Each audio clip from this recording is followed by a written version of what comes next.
So hello, welcome to Damien's Trains and Travels and welcome to the video.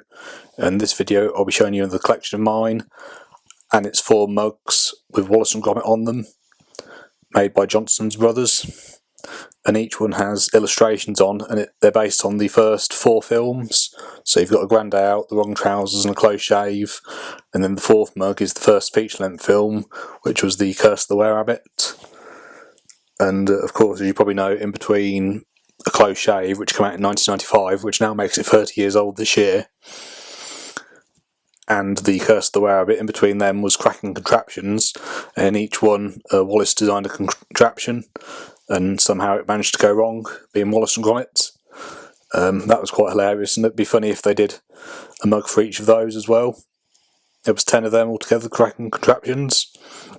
And you've probably again seen recently Wallace and Gromit have come back with a new TV advert for Barber, and they worked with Shaun the Sheep originally, which is also made by Aardman. And as much as I love Shaun the Sheep, and obviously Shaun the Sheep was in A Close Shave as well, which came out in 1995, so that's 30 years old this year. Although I like Shaun the Sheep and I have watched the movie on many occasions, I much prefer Wallace and Gromit out of all the stuff that Aardman's produced, personally.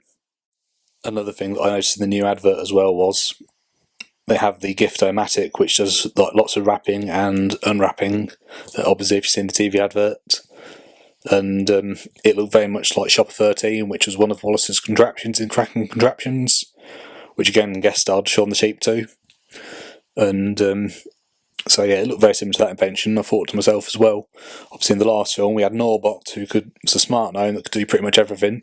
So if he could do pretty much everything, then I don't know why Wallace had to invent Gift-O-Matic, unless something wrong with Norbot, I don't know. But obviously I suppose Norbot can't appear all the time, like many of the side characters that we see over the years as well. But I did quite like him, I admit.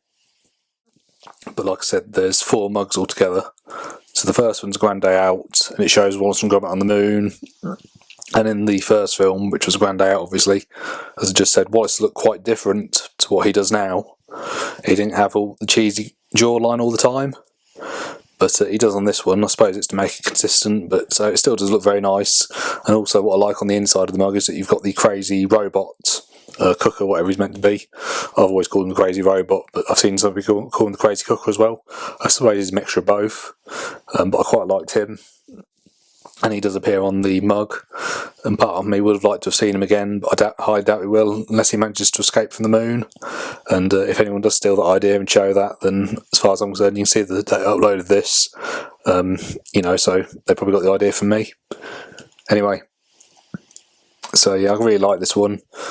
And although, like I said, he only really appears in The Grand Day Out in the films, in this book that I've got, he does actually appear in that as well, makes a brief cameo.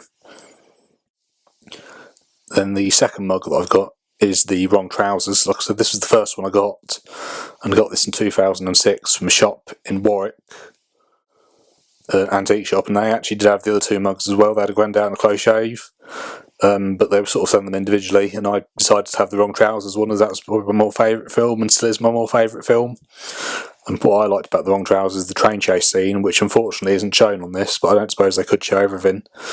And then also another thing I noticed with this mug is it shows the bone wallpaper, and I've watched Wallace and Gromit loads, as you know, and the wallpaper in Gromit's room is usually blue with bones on it, but this one they've used like a beige cream colour, brown colour for the wallpaper, so the colour of that's wrong. And then also something else I noticed is on the trousers you can see the controls, but yet Feathers McGraw, who's next to Wallace, has the controls in his hand, and what he done was he removed the controls from the trousers to that panel so that he could operate it. So there's a bit of an error in that. And then also you can see Gromit on the armchair, and that's actually basically a drawing from the scene in The Grand Day Out, the first film. And usually, again, I've watched Wallace and Gromit so many times, usually you see Gromit sat in the blue armchair and Wallace in the red one. And again, in the more recent film they did, Vengeance Most Foul, Wallace's red armchair seems to have gained a new pattern. If you look carefully, again, I've watched the film so many times, I notice little things like that. And even though they're only films, again, I've seen the inside of the house so many times, I feel like I live there and know it inside out.